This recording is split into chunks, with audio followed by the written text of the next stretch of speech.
Olá, acadêmicos, salve, salve, alunos aí do curso de Letras em Inglês. Sejam muito bem-vindos aí à nossa disciplina de Filosofia da Educação.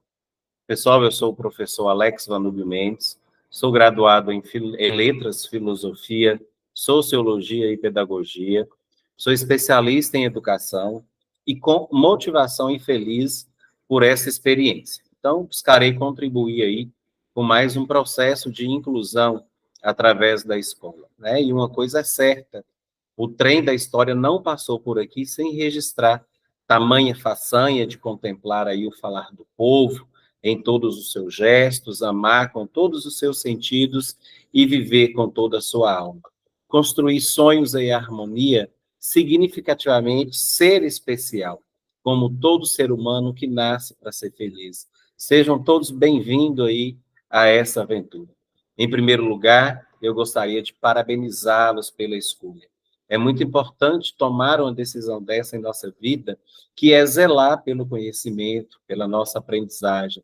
Então, parabéns por terem escolhido o curso de Letras Inglês da Universidade Estadual de Montes Claros, Unimontes. Gostaria de ressaltar que foi uma excelente escolha, uma vez que a Unimontes já tem uma ampla carreira em torno do EAD, né? E você está sendo inserido em um ambiente sério, comprometido com a aprendizagem, com a formação. Então, sejam todos bem-vindos a essa jornada, para que tenhamos aí sucesso e um resultado positivo. Solicito de vocês a disposição necessária para a leitura atenta e cuidadosa dos textos do caderno, importante para a sua aprendizagem, bem como todo o material de apoio. Vale lembrar que, além do caderno didático, outras ferramentas de apoio ao nosso componente estará disponível para vocês, como links, apostilas, vídeos, e esse material servirá de apoio para as nossas atividades práticas e avaliações. Então, deixo claro que, para termos êxito aí, para podermos, é necessário que vocês façam aí uma leitura atenciosa e minuciosa desses, para que tenhamos sucesso aí no nosso caminho. Os conteúdos são densos, são muitas informações, mas é essencialmente interessante e pode nos levar a descobertas significativas para a nossa vida. Peço que em nossas aulas vocês estejam munidos de papel e caneta, para quando surgir alguma dúvida, vocês anotem e depois postem no nosso fórum Tira Dúvidas.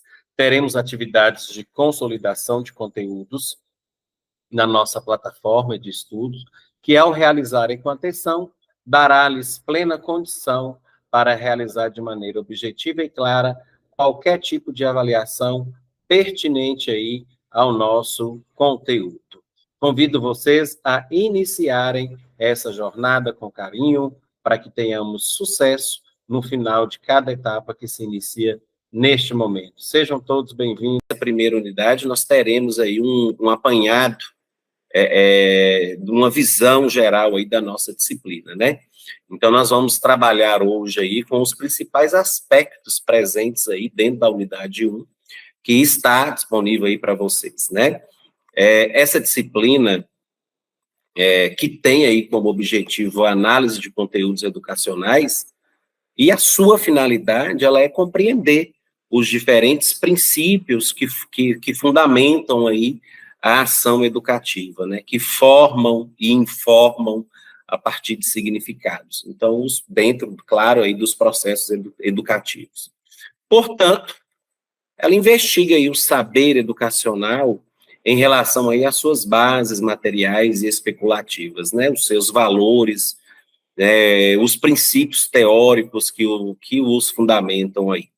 Então, na concepção tradicional da filosofia, a relação entre filosofia e educação, ela tem origem aí na própria constituição da cultura ocidental, né?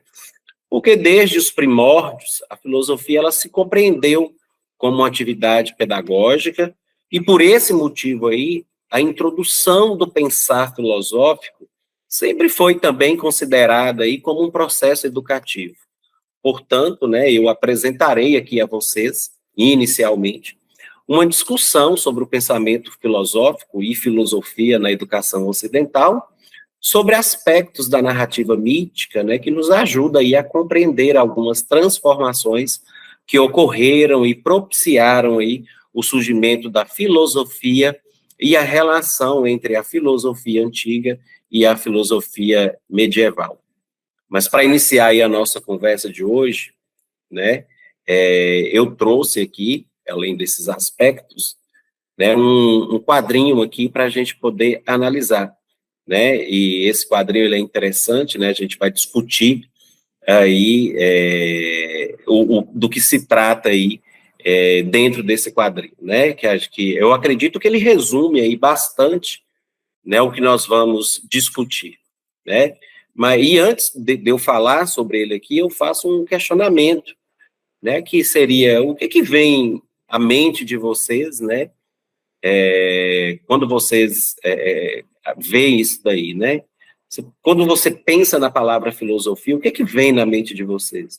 O que ela representa, né? O que representa para vocês um questionamento filosófico, né? Então, essas questões a gente vai tentar responder aqui já nesses inícios, né? Já nesse primeiro encontro da gente.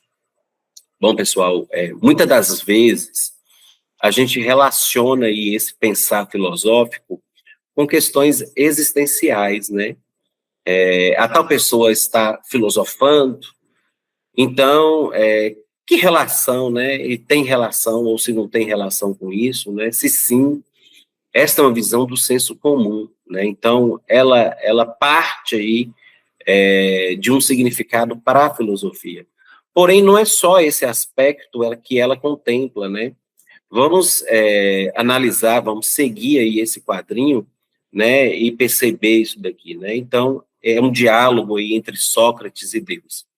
E ele é interessante porque ao questionar sobre essas verdades e mentiras, né, acredita-se, né, o que é verdade, o que é mentira, se é verdade, né, se existe. Então, existe aí um pensamento bem interessante sobre isso daqui, né? Então, olha aí.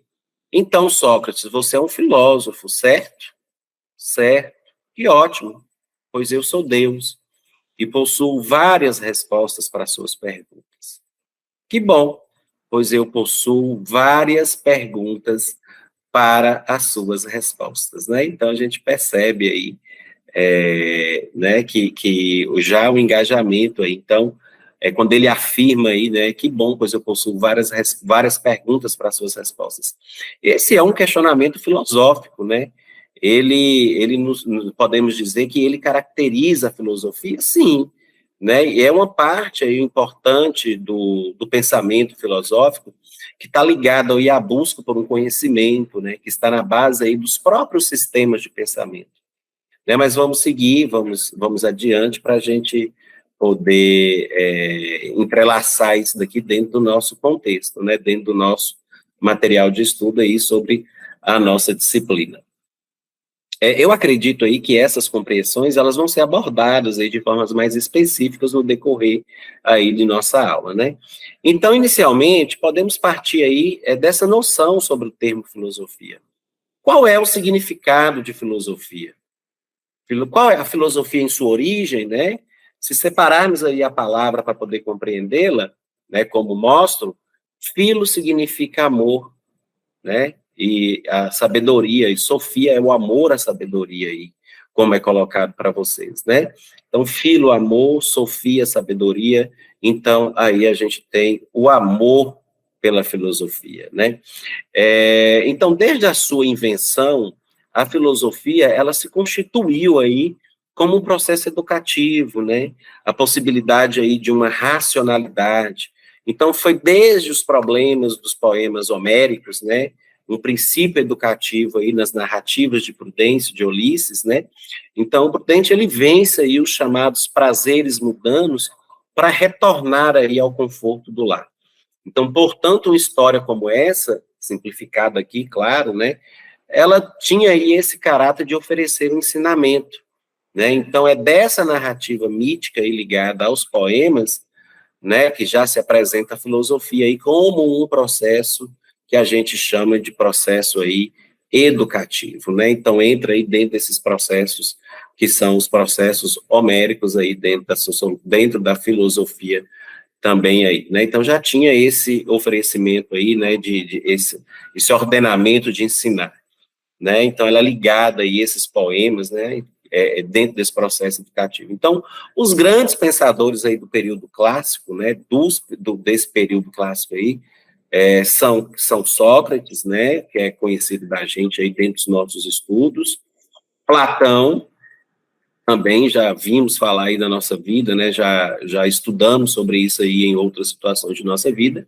e Aristóteles, né, e eles influenciaram também aí os pensadores medievais, que é Agostinho e Tomás de Aquino, né, então é a primeira corrente dentro aí do pensamento medieval. Então, Agostinho, né, ele é aí a corrente platônica, então, ela influencia aí o pensamento de Agostinho, né, e a segunda aparecerá aí somente no século XIII, né, ou seria aí o Tomás de Aquino, que é influenciado aí pelas ideias de Aristóteles. Então, precisamos discutir aí um pouquinho sobre o saber mítico para poder compreender as transformações aí que originam, né, o pensamento filosófico, tal como conhecemos aí atualmente, né? Então, em tese, né, em algumas situações aí, o que já podemos adiantar? Essa questão do saber mítico, né, que é importante para a gente aqui também, né? O saber mítico, ele é do período arcaico ali do século XIII, o século XIII antes de Cristo, né? E tem aí como marca a oralidade expressa por aforismos, né? Aforismos que geram ali hábitos verbais, versificações, autores, né? Bom, então, no período arcaico aí do século XIII até o século VIII antes de Cristo, a principal forma aí de expressão era ali a expressão que era a expressão oral, né, dentro aí daquilo que a gente vê. Então, predominava ali o estilo, a florística, né, o próprio discurso oral, o uso dos aforismos, né, não representava ali apenas um hábito verbal, né, em forma de verso diversificado ali, né, tório, diversificatório ali, mas uma matriz ali de uma condição intelectual que seria ali uma matriz intelectual mais mítica, né, mais voltada ali para o que a gente está propondo aqui também. A versificação dos aforismos, ela expressa aí uma forma de racionalidade, ainda que povoada de arquetipos aí, onde os mitos, as tragédias, expressavam ali uma organização do universo que permitia ali o homem, né, se reconhecer entre o divino, né, e o mundo finito mortal. Agora, claro, né, portanto, aí os mitos, eles fornecem elementos aí para a compreensão da realidade, né? Então, os mitos, ele tem essa característica aí, ele é produtor de sentido, né, que é relacionado aí à vida da comunidade, né, da cosmologia também. Então, ao produzir isso daí, né, eles produzem esses elementos para a compreensão da nossa realidade, e que hoje, né, a gente pode ver aí dentro dos textos, né, ainda nos textos que registram os relatos de Homero, como a Ilíada, né, de Odisseia, o Exíodo aí da Teogonia, né, e os trabalhos, né, os dias, enfim. Então, nesses textos, nós podemos verificar a abordagem aí de fenômenos naturais, né, como se eles fossem deuses, né, e que os desígnios desses fenômenos escapam à vontade dos homens. Então, uma tentativa de explicar a realidade da natureza aí a partir de uma narrativa em que o homem não tem ali o domínio sobre essas forças, né? Bom, como podemos notar aí, o mito, ele vai além da simples curiosidade sobre os deuses e forças divinas. Isso porque o mito, como portador de um sentido, também procura explicar aí efeitos provocados aí pela interferência desses deuses, né? Deuses, seres ou de forças aí na vida da comunidade. Mitos, né? Eles buscam ali dar sentido à existência ali como um todo. Então, a origem dos deuses, né? A origem do mundo, a origem de tudo, né? O que o cerca. Então, por isso aí a narração das narrativas místicas aí são consideradas como uma espécie de cosmologia, né? a imagem que vocês veem aí, né, que vai passar para vocês, que é da representação aí, que é uma representação que a gente percebe aqui dentro da imagem, né, representa aí a mítica da deusa Atena, né, que representa aí a sabedoria, as artes, a inteligência, a guerra, né? E a simbologia desse mito, ela tem uma relação, né? Está relacionada aí com a preservação da justiça aí entre as pessoas, né? A gente vê isso daí também. Então, um exemplo aí de como o mito representa aí uma noção que é importante para aquela comunidade é essa própria imagem. Então, a importância da gente compreender os elementos, ela está relacionada aí ao nascimento da filosofia, né? Que a gente vai trabalhar agora. Então, é com os antigos gregos que nasce a tradição filosófica ocidental. Então, o surgimento da filosofia está ligado aí ao aparecimento da tradição escrita aí no Ocidente, na medida em que é abandonada, né, aí a tradição oral. Então, gradualmente, aí um novo discurso que se expressa aí na forma escrita passa a ser desenvolvido, né? Então, a utilização do alfabeto, ela modifica aí no sentido de que acrescenta uma forma aí de registrar que não é apenas com a base na memória, mas sim com registros que passam ali a ser escritos, né? Então, acaba ali esses registros sendo escritos, né, ali, relatam ali essas ações, né, eles acabam ali desenvolvendo ali lentamente, né, esse processo como um todo. Então, dependiam ali do domínio dessa arte da escrita, que não deveria ali ser apenas escrita por uma maioria, né, mas de uma fluência de leitura também. Então, uma das principais características da filosofia grega era o seu caráter totalizante, né, o discurso filosófico grego. Então, ele tinha ali esse caráter universalizante, né? Então, é um filósofo, um pensador de todas as esferas do saber. Então, não existiu ali entre os gregos uma especialização do conhecimento, como eu posso dizer, com ramos diferentes ali da sabedoria, né? Com espécies diferentes da sabedoria ali, do conhecimento. Como nós vemos hoje, né? A gente vê que isso hoje, a gente tem isso, então é de costume a gente referir aí ao nascimento da filosofia entre os gregos, né, como um momento em que o universo se descaracteriza aí, né, e a gente busca explicações para a realidade que estão ali fora do âmbito religioso dos mitos. Então, esse novo discurso aí sobre o mundo, ele teve início aí entre os pensadores da Jônia, né, e é o que vamos ver aí dentro desse novo tópico que a gente inicia, e, né, hoje aí a Jônia é um território turco, né, e foi aí na cidade de Mileto, uma cidade jônica, que nasce aí segundo o discurso da tradição, né. Então a filosofia, segundo essa mesma tradição, ela nasce do espanto, né, da interrogação sobre o mundo. Então, a tentativa aí de compreender o mundo por meio de instrumentos racionais constitui aí o primeiro elemento inovador do discurso filosófico, né? Tales aí, ele foi o primeiro a quem se atribuiu aí, né, a qualificação de filósofo. Então, ele se identificou aí como filósofo, segundo Heródoto, né, que é considerado aí o primeiro historiador do Ocidente aí.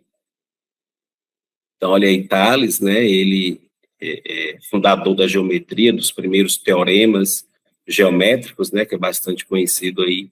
Então, ele além disso, né, ele ficou conhecido porque ele previu, né, um eclipse aí do Sol, e com essa previsão ele conseguiu aí dar fim a uma guerra entre os sírios e os líbios, né. Então, Tales ficou mais conhecido aí, Tales ele ficou mais conhecido aí como fundador da geometria, né. Então, é um dos primeiros teoremas geométricos aí, as quais teriam sido formulados aí durante uma viagem ao Egito.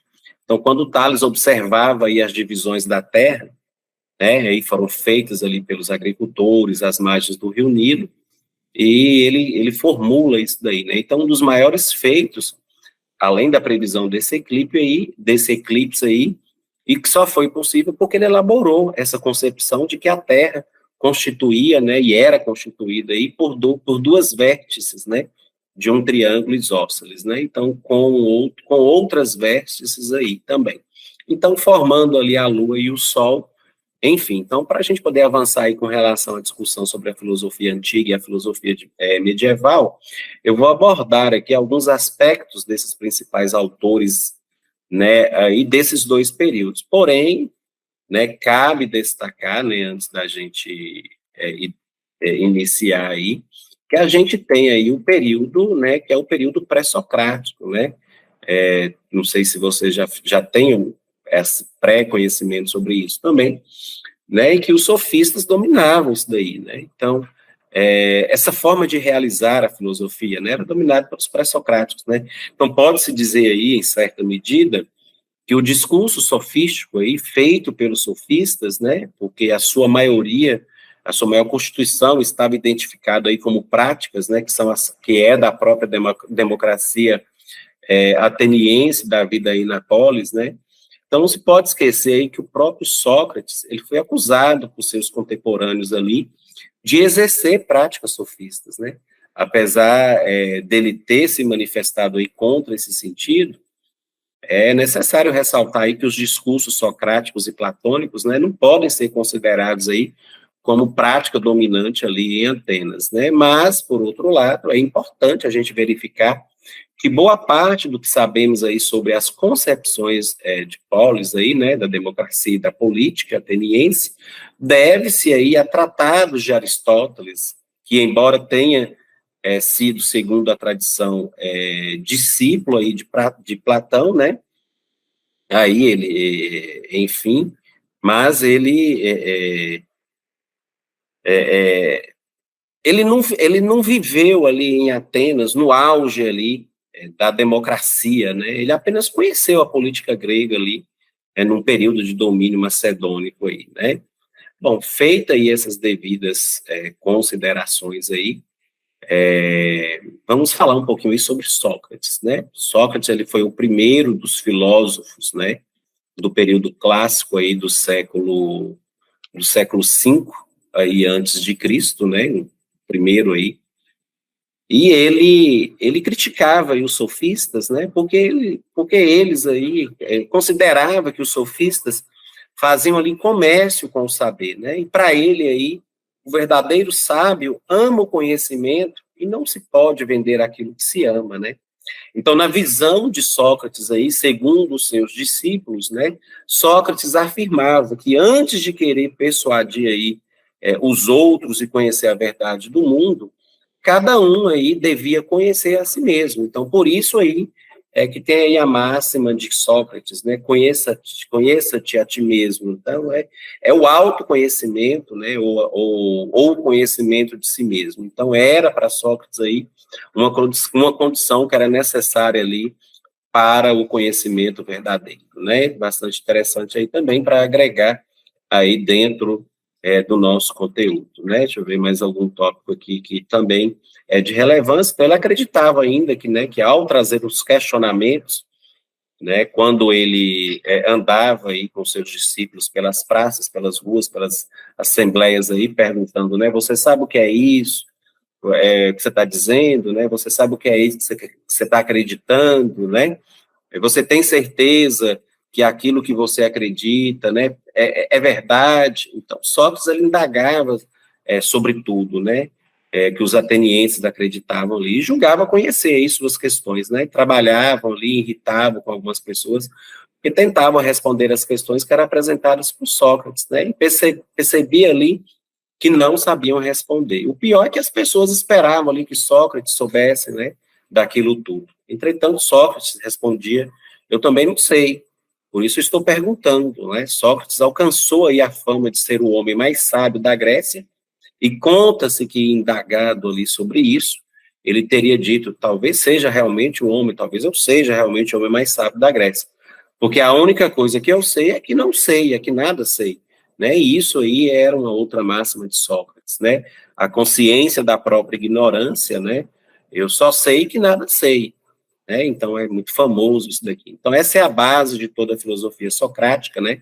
A consciência da própria ignorância, né, e a dúvida em relação a tudo que nos é apresentado como verdadeiro. Então, Sócrates, ele procurou ali distinguir, dentre outros, entre outros fatos, né, ele procurou aí distinguir a opinião que é instável, mutável aí do conceito, né, que ao contrário seria aí uma verdade universal e intemporal e, claro, necessária. Então, dessa forma, o pensamento, ela torna-se a mais poderosa arma, né, porque ele detém aí o poder de fazer com que as pessoas acreditem, né, em tais coisas como elas são descritas, ou as coisas parecem como elas se parecem para nós, né? Então, Sócrates nos ensinou aí que pensar é duvidar, né? E agora a gente parte, eu já até coloquei aí um spoilerzinho para vocês, vamos falar um pouquinho de Platão, né? Bom, Platão aí foi discípulo de Sócrates, né? Sócrates jamais escreveu qualquer texto. Ele acreditava aí, na realidade, que as palavras, né? Ele era, como é que eu posso dizer, na realidade, ele acreditava ali que as palavras não tinham a mesma força que o pensamento que era praticado ali em diálogo público, né? Então, a escrita para Sócrates poderia destruir, né, a riqueza da compreensão que só o próprio pensamento, né, consegue aí atingir o seu discípulo. Então, Platão aí, por outro lado, transcreveu aí parte dos seus diálogos, né, e possivelmente esses diálogos teria aí essa teoria do pó, né, porque eu utilizo aí a figura de Sócrates como personagem principal. Então, todas as ideias de Platão foram expostas ali através de diálogos, né, porque como discípulo de Sócrates, né, acreditava que no pensamento, ali como uma colaboração entre os espíritos, né. O esquema apresentado por Platão, ele é desenvolvido aí por princípios que são princípios aí de Sócrates, né. Para poder entender o pensamento de Platão, a gente deve compreender que o mundo aí que conhecemos por meio dos sentidos, ele é ilusório, né, ele é enganoso, não correspondendo aí, portanto, à realidade das coisas do mundo sensíveis, né, que são aí materiais, né, que são mutáveis, né, não se pode, portanto, partir aí por uma verdadeira realidade, porque o que é verdadeiro não muda, nem morre, né, por isso que devemos procurar aí por detrás aí do material do mundo real, né, e enxergar esse mundo material dentro do mundo real. Então, este falso, esse mundo falso em que vivemos, confunde aí as nossas opiniões, porque as coisas que acreditamos serem verdades, na realidade, serem verdades ou verdadeiras, na realidade não são. Então, na visão de Platão, por que isso? Por que é isso mesmo? Né? Por que devemos sempre indagar? Por que sempre devemos questionar as opiniões? Né? E, é claro, indagar, mesmo sabendo aí que talvez elas sejam verdadeiras, né? A gente tem que questionar esses princípios. Por que a gente tem que fazer isso? Né, por mais que elas pareçam ser verdades, a gente está questionando, porque a dúvida, ela possibilita aí o pensamento, né, e ao pensar e o pensamento, ele precisa avançar mais um degrau, porque através da dúvida a gente vai procurar aí retirar as coisas, né, então das coisas, a gente vai encontrar as suas características mutáveis aí, e procuraremos racionar isso daí, raciocinar, pensar sobre isso daí, apenas ali no campo geral. Então, além dos conceitos de raciocínio lógico, né, a gente tem esse daí. Então, finalmente livres aí da influência do mundo material, a gente pode destacar, a gente pode alcançar aí a verdade, que é aí a episteme, né, o conhecimento real. Então, onde aí aquele que aprende deve despojar-se de toda a sua condição de materialidade, né, e se tornar-se puro, né, pensar puro, pensamento puro ali, por abstração. Mergulhar aí no mundo do descobrimento, né, como parte dele, né, e fazer parte dele aí. Isso aí é um ato intelectual, né, gente, onde aquele que aprende, né, que reconhece a ideia perfeita, né, e o mundo se torna, e, portanto, possível de alcançar aí a ideia perfeita e se torna inteligível, né? Então, a forma pura e imaterial, incondicionada, que está aí no início de todas as coisas. Então, é o momento do conhecimento lógico, né, do conhecimento formal.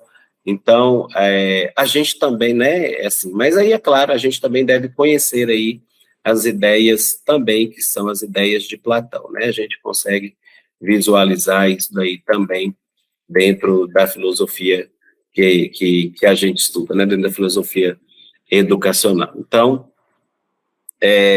rapidamente, né, e aí já é até um tema aí que a gente vai trabalhar dentro dessa primeira atividade nossa, que eu vou falar com vocês aqui no finalzinho, né, as ideias de Platão aí pela alegoria da caverna, né, eu vou explicar um pouquinho sobre isso rapidamente, né, para Platão ali, existem dois campos de conhecimento que correspondem aí a dois mundos, né, que seria aí o mundo inferior, que é o mundo sensível, que é o mundo imperfeito, né, e acima dele aí o mundo superior, que é o mundo invisível aí perfeito, né, não captável aí pelos sentidos, que só pode ser conhecido aí por meio da razão. Então, o mundo acessível é apenas, como eu posso dizer para vocês, uma cópia perfeita do mundo aí que é criado por ele, né? Também. Dentro do primeiro estágio, né, aí o objetivo que a gente aprende, conhece apenas ali uma sombra, né, dentro dessa teoria, seria um reflexo ali, uma imagem copiada do sensível. E dentro desse segundo estágio aí, o objeto conhecido é uma coisa sensível, né, percebida aí pelas sensações dos sentidos. E dentro da terceira aí, o objeto é mentalmente idealizado, ainda como uma imagem mental. E, finalmente, aí na última etapa, o objeto é uma ideia pura, né, aprendido aí diretamente pela inteligência aí também.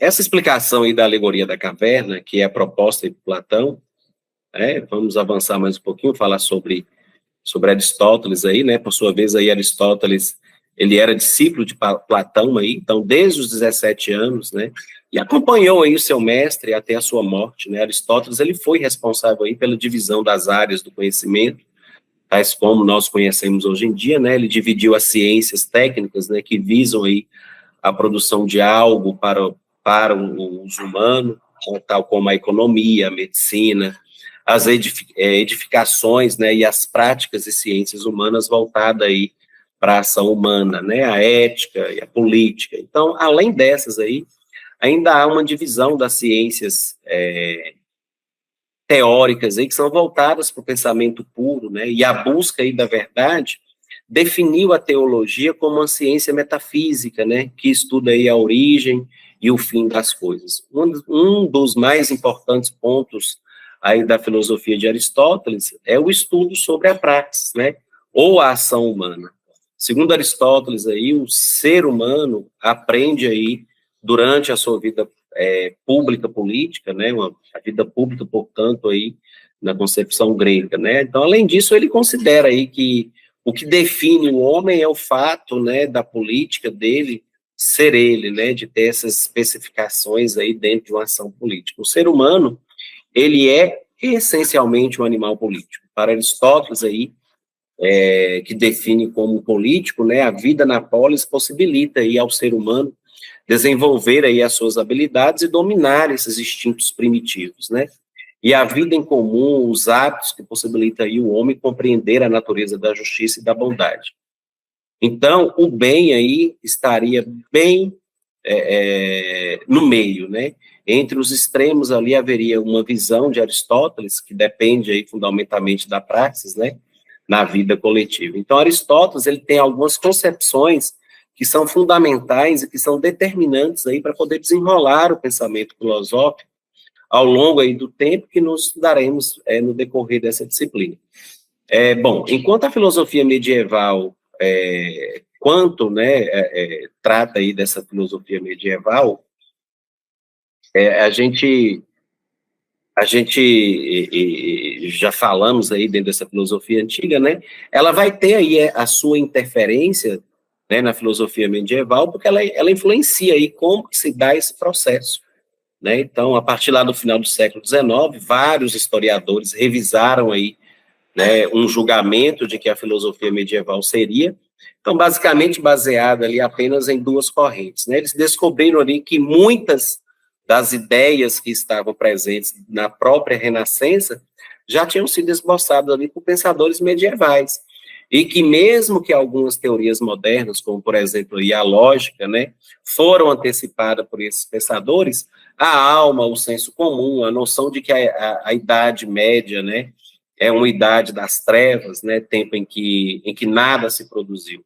Porém, isso aí já tem sido revisado, né, e essa ideia já tem sido contestada aí por conta, né, de ricas produções dentro desse período, né, em relação aí a várias áreas do conhecimento. Então, o esforço nesse período aí para harmonizar as dimensões principais aí dos pensamentos medievais, né, a razão, a fé, ela constituiu aí uma grande preocupação, né, determinamos aí determinadas atitudes, né, os sistemas que são adotados, que foram adotados. Então, o pensamento medieval, ele encontra-se diante aí do seguinte problema: não pode haver filosofia sem um respaldo metafísico e lógico, né? Mas quando a filosofia começa a se afirmar ali a sua autonomia, ela é considerada ali uma ameaça à fé por apresentar interpretações alternativas aí da realidade.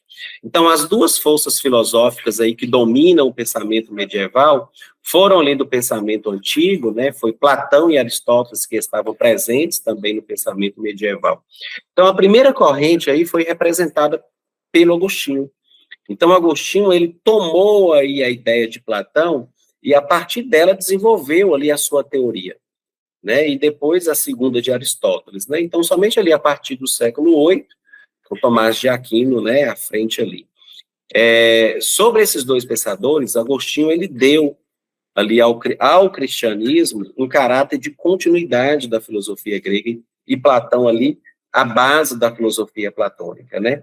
Então, a consciência doutrinária e intelectual do cristianismo, a patrística aí, né, segundo Agostinho, Deus está aí na alma de cada ser humano. Deus se manifesta aí no ser humano por meio da razão. E é um aspecto muito interessante, né, que não é a razão individual, lógica aí dos pensadores, mas é o desejo de seguir aí uma lei, de uma justiça, né, para que todos aí que conduz a verdade, né? Então, a verdade, ela seria formulada aí e pensada pelo ser humano.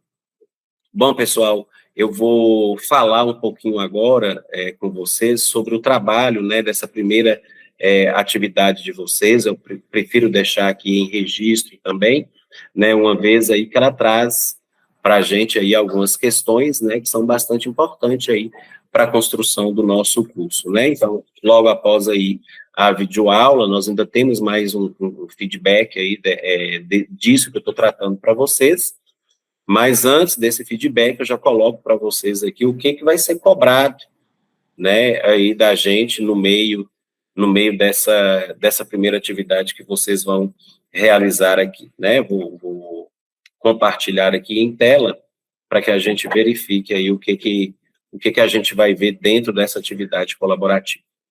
Bom, essa atividade colaborativa, ela vai ser feita aí de maneira individualizada, né? Eu preciso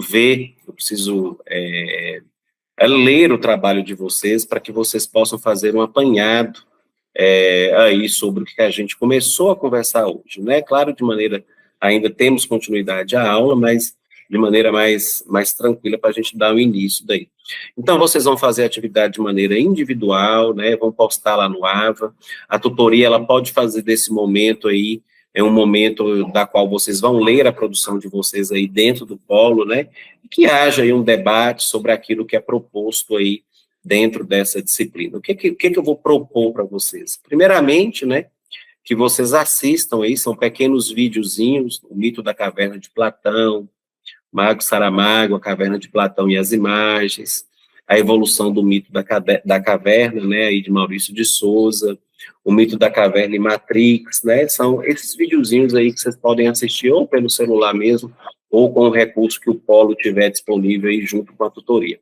Bom, após assistir esse vídeo, a gente vai ler essa leitura aqui. É importante que vocês talvez até já tenham feito isso dentro de casa, uma vez que o ABA já está disponível, né? Mas se não, é muito curto, né? Vocês vão ler aí a unidade 1 do livro, de vocês aí, e nós vamos comparar, né, comparar e apresentar aí as identidades e as diferenças entre a concepção de Platão aí na alegoria da caverna, né, e do pensamento cristão medieval, né? Então, a gente vai entender isso que ele coloca aqui para a gente, mas vamos fazer aí o pensamento cristão medieval, vamos intercalar sobre isso daqui.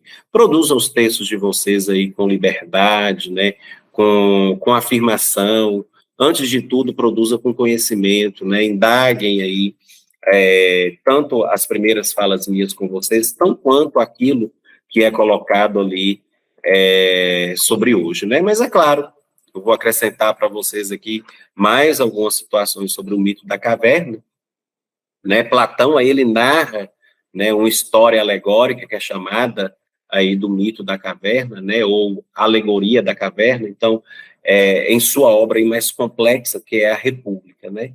Então, o diálogo aí que é travado entre Sócrates, né, que é o personagem principal, e Glauco, né, que é o seu interlocutor aí.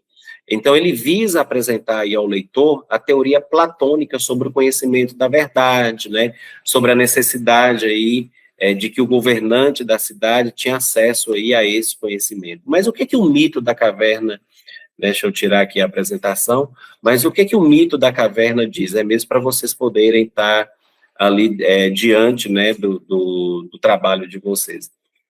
Deixa eu parar aqui essa apresentação para a gente poder falar sobre isso. Mas o que o mito da caverna diz? No texto de Sócrates aí, ele fala para Glauco imaginar aí a existência de uma caverna onde prisioneiros, né, vivessem aí desde a sua infância. Então, com as mãos amarradas aí em uma parede, eles podiam avistar somente as sombras, né, que eram ali projetadas na parede, que eram situadas ali à sua frente. Então, as sombras são ocasionadas ali por uma fogueira.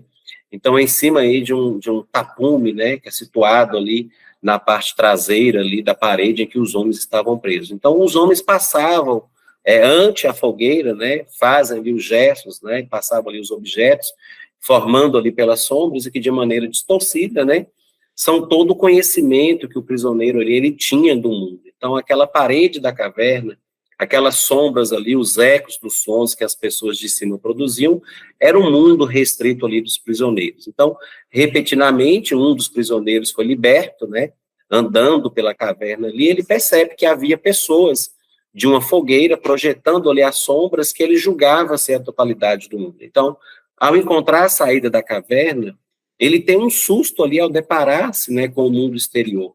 Então, a luz solar ofusca, né, a sua visão ali, e ele sente desamparado, desconfortável, deslocado. Então, aos poucos ali, a sua visão acostuma-se com a luz e ele começa a perceber, né, a infinidade do mundo, da natureza que existia fora ali da caverna. Então, ele percebe que aquelas sombras ali que ele julgava ser a realidade, né, na verdade, são cópias imperfeitas ali de uma pequena parcela, né, da realidade. Então, o prisioneiro liberto, ele poderia fazer ali duas coisas, né, retornar para a caverna e libertar os seus companheiros, ou então viver a sua liberdade. Então, uma possível consequência da primeira possibilidade aqui seria os ataques que sofreria dos seus companheiros, né, que iam julgar ele como um louco, mas poderia ser uma atitude necessária, né, por ser aí a coisa mais justa a se fazer. Então, Platão, disposto ali, hierarquicamente, ali, com os graus do conhecimento, né, com essa metáfora ali, falando que existe um modo de conhecer, de saber, né, que é o mais adequado ali para se pensar em um governante capaz de se fazer uma política com sabedoria e, obviamente, com justiça, né? Então, a República, e o livro que está contido, o mito da caverna, né, talvez, diga-se de passagem, né, uma das obras mais complexas aí de Platão, né? E é claro, gente, vocês vão ver isso aí nesses vídeos de apoio que eu estou deixando, esses links, né, na realidade, que eu estou deixando de apoio para vocês que vocês possam analisar aí toda essa perspectiva em torno do nosso encontro, em torno aí da nossa aula, em tudo que eu estou falando. Bom, pede para a gente fazer uma análise aí com relação à filosofia medieval, né? Então, a filosofia medieval, ela é aquela que é desenvolvida na Europa ali durante a Idade Média, né? E ela possui ali como característica principal a união entre a cultura filosófica grega antiga com a religião cristã, né? Que tem ali o seu apogeu dentro desse período. Então, a Idade Média, ela foi marcada aí pela forte influência da Igreja Católica, né? Então, os temas abordados pelos filósofos medievais reforçavam ali o poder da igreja, né? Relacionavam ali com a fé e a razão, né? A existência e a influência de Deus aí, dos propósitos da teologia e da metafísica. Então, o raciocínio teológico aí da época utilizava ali muitos métodos e técnicas aí dos filósofos antigos para poder refletir, né, e sistematizar aí a doutrina cristã.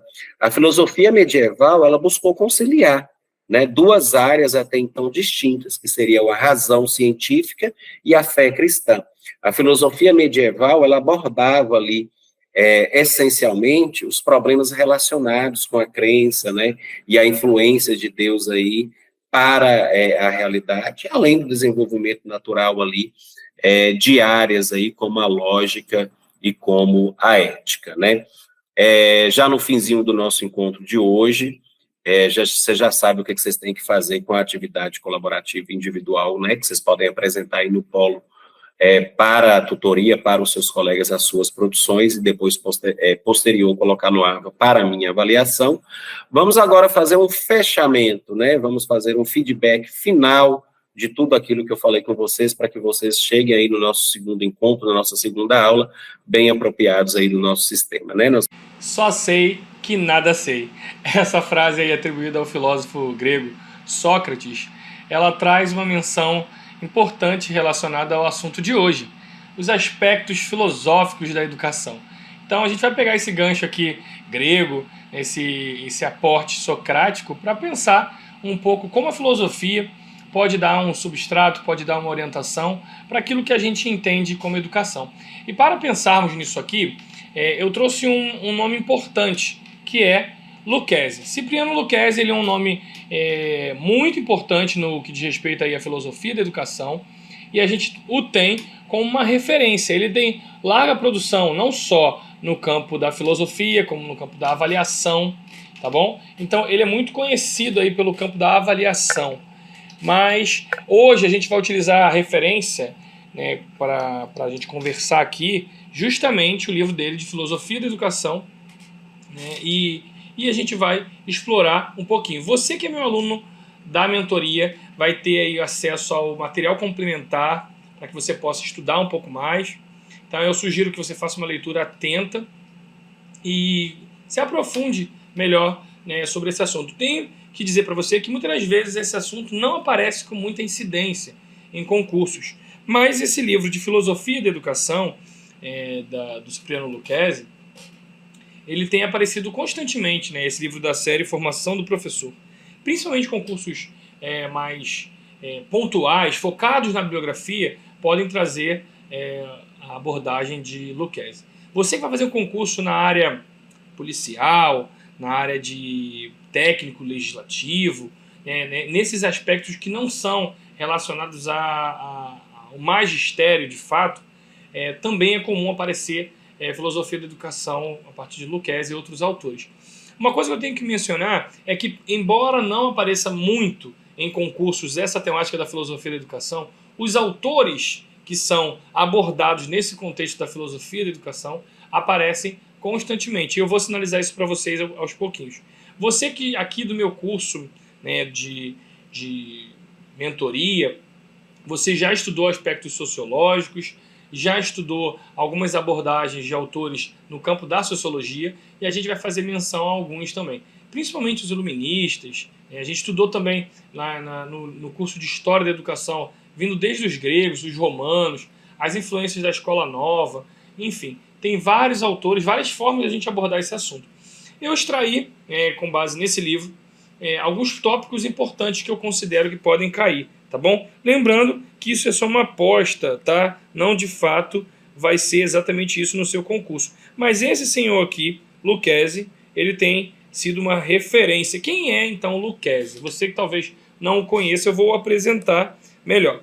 Ele é licenciado em Filosofia pelo Instituto de Filosofia e de Ciências Humanas, ele é bacharel em Teologia, mestre em Ciências Sociais, doutor em Educação, então a gente está falando de um educador, né? Em História, Política e Sociedade pela PUC. Ele também é professor aposentado da Faculdade de Filosofia da Universidade Federal da Bahia, a UFBA, tá bom? Então, lá na Faculdade de Educação da UFBA, ele vai desenvolver algumas temáticas, ele vai escrever alguns livros, ele vai trazer, vai ganhar predominância no cenário acadêmico, no cenário editorial também, tá bom? Fiquem atentos a isso aí, porque é o lugar de fala desse senhor, esse Cipriano Lucchesi. O Cipriano Lucchesi ele vai atuar no programa de pós-graduação em educação da UFBA, tá? Então ele está lá, ele é um professor universitário, é um professor da pós, tá? Da pós-graduação. Seu atual campo de atuação, aí é interessante vocês pensarem, porque se de repente vocês se depararem com uma questão na prova, talvez você não se lembre de tudo que o autor fala, né? De toda a minúcia daquela questão, a minúcia daquele tópico, daquele livro, mas você precisa lembrar dos temas, que, poxa, peraí, Lucchesi. O Johnny falou que o Lucchesi, ele tenta, né, ele versa muitas vezes sobre o campo da filosofia e da avaliação da aprendizagem. Isso eu lembro, o Johnny falou, e eu ainda vou falar dos dois livros aqui, né, muito famosos do Cipriano Lucchesi, esse autor. Além disso, ele também versa, no campo dele está ligado à teoria de ensino, à didática, esse aqui também é um ponto importante, a educação, a ludicidade, e eu destaco a questão da avaliação da aprendizagem, tá? Assim como a filosofia, a avaliação da aprendizagem, talvez não, com certeza, esses são os dois tópicos mais relevantes aí do que diz respeito a Lucchesi, tá bom? Então eu vou até marcar aqui com marca-texto, para você ficar atento aí, que a filosofia da educação e a avaliação da aprendizagem escolar, que é o tema no qual, ao longo do tempo, tornou-se um especialista. Então, o Lucchesi aparece muito mais no que diz respeito à avaliação, tá? Ele aparece muito mais nas questões ligadas aí à avaliação. Mas como ele traz um viés filosófico para a educação, para pensar a avaliação também, isso que a gente está trazendo agora, o apresentando, também é útil para você entender a dinâmica desse autor. Então, esses são os dois livros, o que eu já havia apresentado, de filosofia, e esse aqui é da 22ª edição, mas isso já foi sendo atualizado, tem outras edições, que o nosso senhor aí, o nosso autor de referência, escreveu aí, Avaliação da Aprendizagem Escolar, Estudos e Proposições. É nesse livro, especificamente, esse livro aqui, que ele vai pensar o erro enquanto aprendizagem, o erro enquanto instrumento de melhoria, né, pensar a avaliação de uma forma diferente daquela quantitativa. Ele vai fazer algumas reflexões sobre isso aí. A professora Bárbara aqui dentro do Mentorizar, ela trouxe alguns elementos de Lucchesi.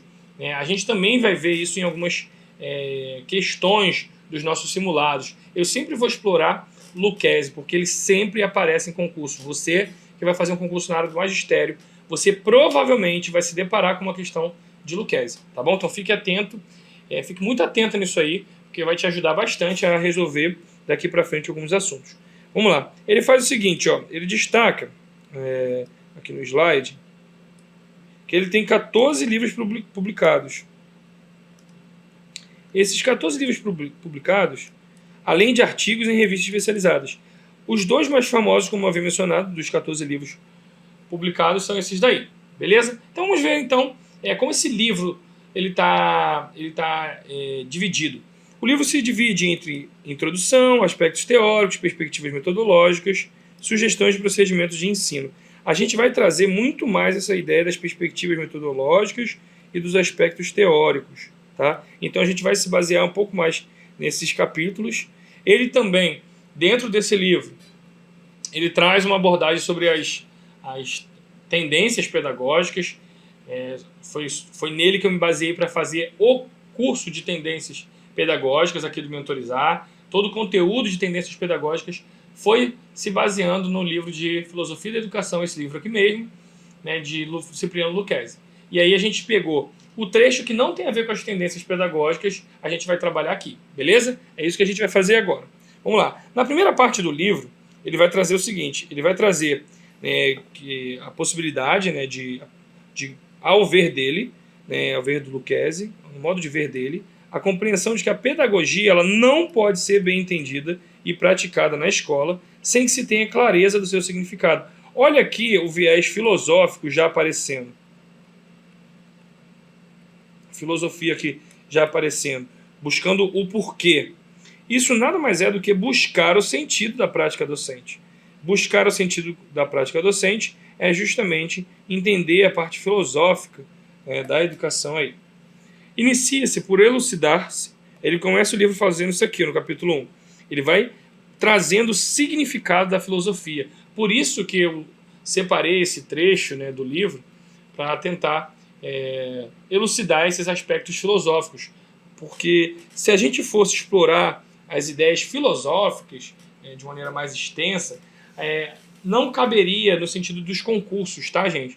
Muitas das vezes a gente, na graduação, a gente estuda as matrizes filosóficas, os autores, as influências, a gente tem mais uma abordagem crítica, mas para concurso nem sempre é assim, é decoreba e essa é a grande verdade.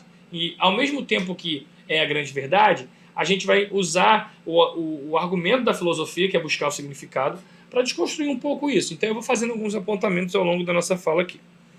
Então ele vai fazendo essa elucidação de buscar o significado da filosofia, logo no capítulo 1, buscando articulá-la, a filosofia à educação. Então a ideia é essa, articular a filosofia com a educação. Bom, aí ele vai se desdobrando em tendências. Lembra que eu falei que no capítulo 2 ele trazia as tendências? A gente já trabalhou isso aqui, então isso aqui já está ok, já foi a parte das tendências pedagógicas. E depois ele vai fazer uma abordagem dentro desse livro, por meio da escola e tal, trazendo as instâncias da pedagogia traduzida, as instâncias traduzidas ali como na prática docente. Como que a pedagogia se traduz na prática docente? É isso aqui, como ela vira de fato uma prática. Isso ele traz lá no capítulo 4. Tá? Ainda assim, nos capítulos que possuem uma direção definida, depois vão dando elementos mais abrangentes da prática docente, ele vai trazendo aí os mais específicos, que vão trazendo perspectivas filosóficas pedagógicas assumidas pelo autor. Essas perspectivas filosóficas e pedagógicas que a gente está vendo aqui é o que a gente vai ter com mais abordagem, com mais ênfase na perspectiva da filosofia. Então, o que dá sentido a essa prática, pedagogicamente falando, a partir de um viés filosófico? Então, a partir disso aí, a gente tem a ideia dos capítulos divididos em, pelo menos, na verdade são 10 capítulos, mas a gente vai trabalhar o capítulo 1, que é o capítulo 1 desse livro, ele é fundamental para você entender a filosofia e a relação dela com a educação. E a gente vai ver como isso pode se traduzir em questões de concurso, tá, gente? E trazendo elucidações conceituais e articulações, tá bom? Esse é o primeiro passo aqui, a apresentação que eu queria trazer, os elementos iniciais sobre esse autor, a partir dessa relação da filosofia com a educação, quem orienta quem, o que é a prática, o que é o pensar. A gente vai ver que a filosofia ela é a parte da matriz do pensamento, enquanto a educação ela passa a ser orientada por um aspecto filosófico. E a gente vai fazer o seguinte, a gente vai dar uma pausa para a gente poder concentrar. Então você que está por aqui agora, eu quero te agradecer, que está assistindo ao Mentorizar pelo canal do YouTube. Aproveite agora para se inscrever, você que ainda não fez. Acesse lá nosso site, baixe os materiais gratuitos. Inclusive tem um material de tendências pedagógicas todo disponível gratuitamente lá. Tá? Você que ainda não nos segue lá no Instagram, aproveite também para fazer isso aí, curta e diga lá o que você achou desse vídeo aqui de filosofia, desse autor Cipriano Lucchesi, que eu acabei de apresentar para você, tá bom? Eu vejo você daqui a pouquinho no próximo vídeo, não sai daí, porque muito mais do que decorar, você precisa mentorizar.